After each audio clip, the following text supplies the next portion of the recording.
महाधनुर्धर बुद्धिमान भरत जब स्वयं आ रहे हैं तब धनुष खड़ग और कवच धारण करने का क्या प्रयोजन है। हे लक्ष्मण, मैं पिता की आज्ञा का पालन करने की प्रतिज्ञा करके भरत को युद्ध में मारकर अपनी निंदा कराकर राज लेकर क्या करूंगा। अपने कुटुंबियों और मित्रों का वध करके जो द्रव्य प्राप्त हो विष मिले हुए भोजन के समान, उस द्रव्य को लेने की मैं इच्छा नहीं करता। हे लक्ष्मण, मैं तुम्हारे सामने प्रतिज्ञा करके कहता हूं, तुम्ही लोगों के लिए धर्म, अर्थ, काम अथवा पृथ्वी लेने की इच्छा मैं करता हूं। मैं अस्त्रों का स्पर्श करके सत्य कहता हूं।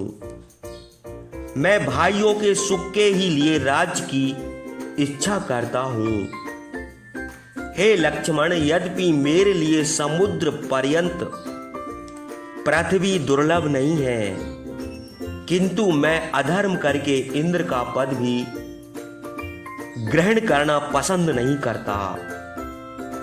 तुम्हारे बिना, भरत के बिना और शत्रुघ्न के बिना यदि मुझे कोई सुख हो तो उसे अग्नि भस्म कर डाले।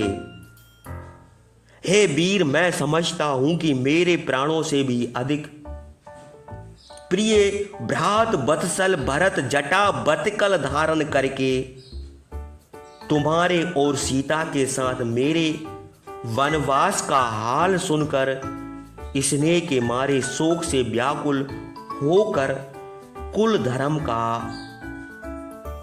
स्मरण करके हम लोगों को देखने के लिए आ रहे हैं।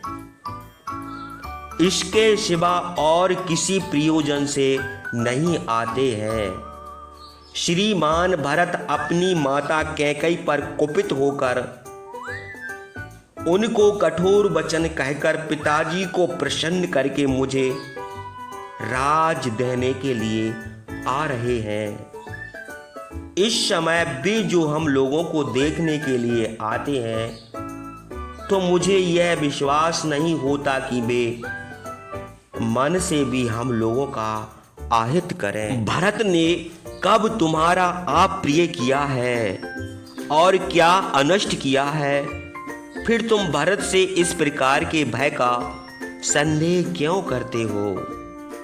भरत को निठुर और अप्रिय बात ना कहो। भरत को अप्रिय बात कहना मुझे अप्रिय कहने के समान है।